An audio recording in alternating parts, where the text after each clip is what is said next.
জানেন কি, পুরীর মন্দিরের ছায়া মাটিতে পড়ে না? হ্যাঁ, ঠিকই শুনছেন। পুরীর জগন্নাথ মন্দিরটি এমনভাবে নির্মিত করা হয়েছে যে এর ছায়া মাটিতে পড়ে না। এই জগন্নাথ মন্দির হলো একটি হিন্দু মন্দির, যা হিন্দু ধর্মে বিষ্ণুর একটি রূপ দেবতা জগন্নাথকে উৎসর্গ করা হয়েছে। এটি ভারতের পূর্ব উপকূলে উড়িষ্যা রাজ্যে পুরীতে অবস্থিত। পূর্বগঙ্গার রাজবংশের প্রথম রাজা অনন্তবর্মন 14 গঙ্গার দ্বারা শুরু হয়েছিল এই মন্দিরটি 1112 খ্রিস্টাব্দে।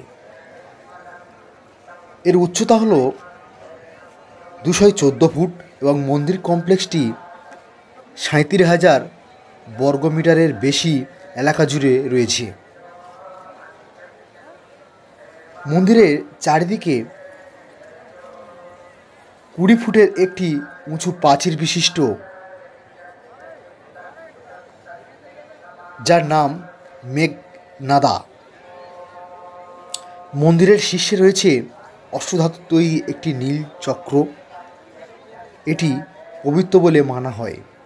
এই চক্রটি পুরী শহরের যে কোনো প্রান্ত থেকে দেখা যায়।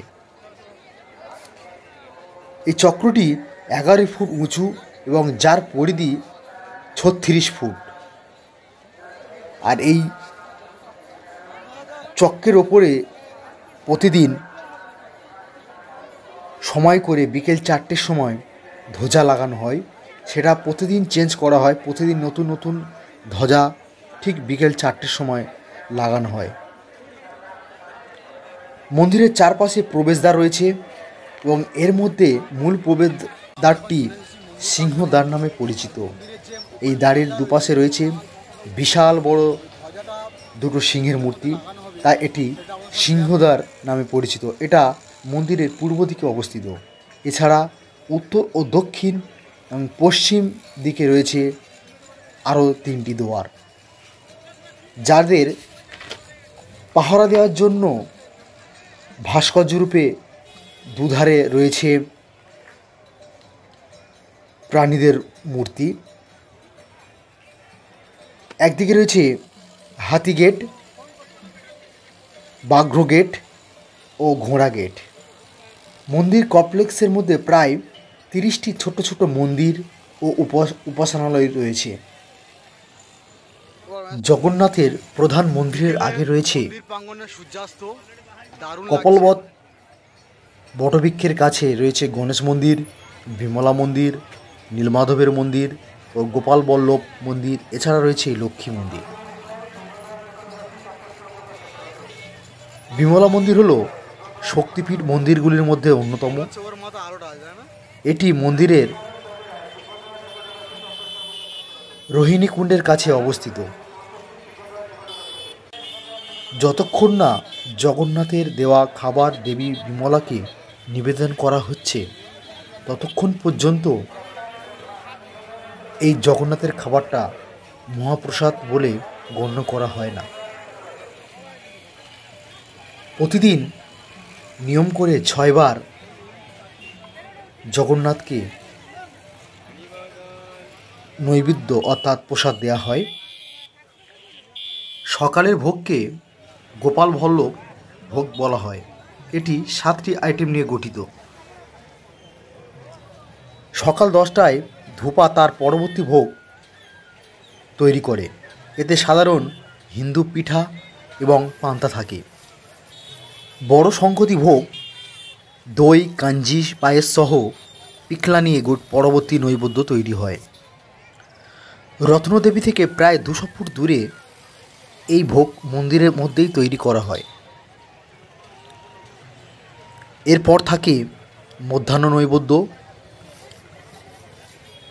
জগন্নাথকে পরবর্তী নৈবেদ্য দেওয়া হয় বিকাল 4টায়, যা সন্ধ্যা ধূপা নামে পরিচিত। জগন্নাথের শেষ নিবেদনকে বলা হয় বড় সিংহারা ভোগ, যা রাত্রে নিবেদন করা হয়। এই মন্দিরের সাথে বেশ কিছু অলৌকিক ঘটনা জড়িত, যার কোনো বৈজ্ঞানিক কারণ নেই। ঐতিহাসিকবিদ, বিজ্ঞান, এমনকি পুরোহিত এবং সাধারণ মানুষ এত বছর ধরে এই রহস্যের সমাধান করার আপ্রাণ চেষ্টা করে যাচ্ছে। সেই অলৌকিক ঘটনাগুলো আপনার সঙ্গে শেয়ার করব। প্রথম হলো পতাকা। পতাকার দিক, হাওয়া যেদিকে যায় ঠিক তার উল্টো দিকে এই পতাকাটা উড়তে থাকে। এই পতাকাটা প্রতিদিন নিয়ম মেনে চেঞ্জ করা হয় এবং কোনো বৈজ্ঞানিক পদ্ধতি এখানে ব্যবহার করা হয় না। 18 তলা সমান এই মন্দিরটির উঁচু পতাকাটা প্রতিদিন খালি পায়ে একটি ব্রাহ্মণ উঠে চেঞ্জ করেন। কথিত আছে এই মন্দিরের পতাকা লাগানো বাদ গেলে মন্দিরটি 18 বছর বন্ধ থাকবে। এই 1800 বছরের ঐতিহ্যকে মেনে এখনো পর্যন্ত এটি প্রতিদিন চেঞ্জ করা হয়। মূর্তিগুলো সম্পূর্ণ কাঠের তৈরি।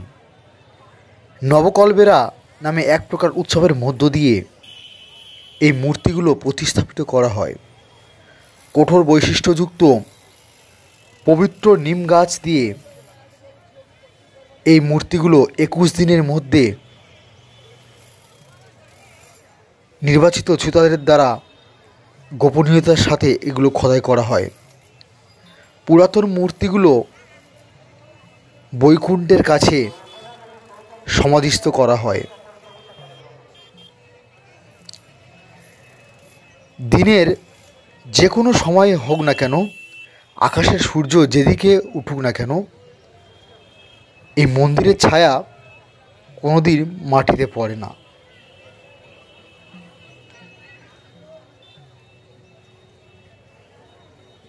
আবদা মহাপ্রসাদ 56টি সুস্বাদু খাবারের দ্বারা এই মহাপ্রসাদগুলো তৈরি হয়।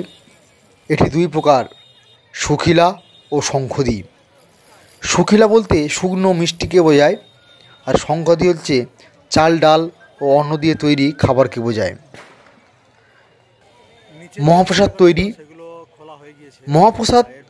তৈরি হয় পরপর 7টা হাঁড়ি একের পর এক বসিয়ে কাঠের আগুনে মহাপ্রসাদটা তৈরি হয়।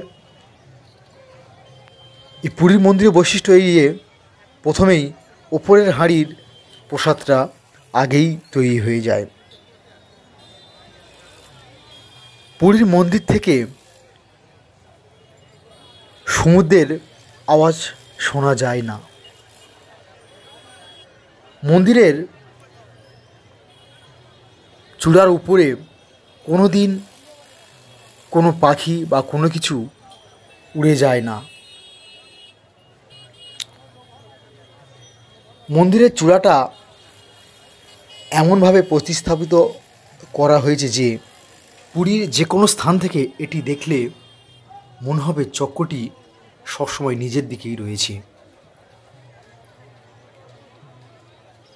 এই পুরীর সমুদ্রের হাওয়া সকালবেলায় ভূপৃষ্ঠ থেকে সমুদ্রের দিকে বয়, আর বিকেলবেলা সমুদ্র থেকে ভূপৃষ্ঠের দিকে হাওয়াটা চলতে থাকে।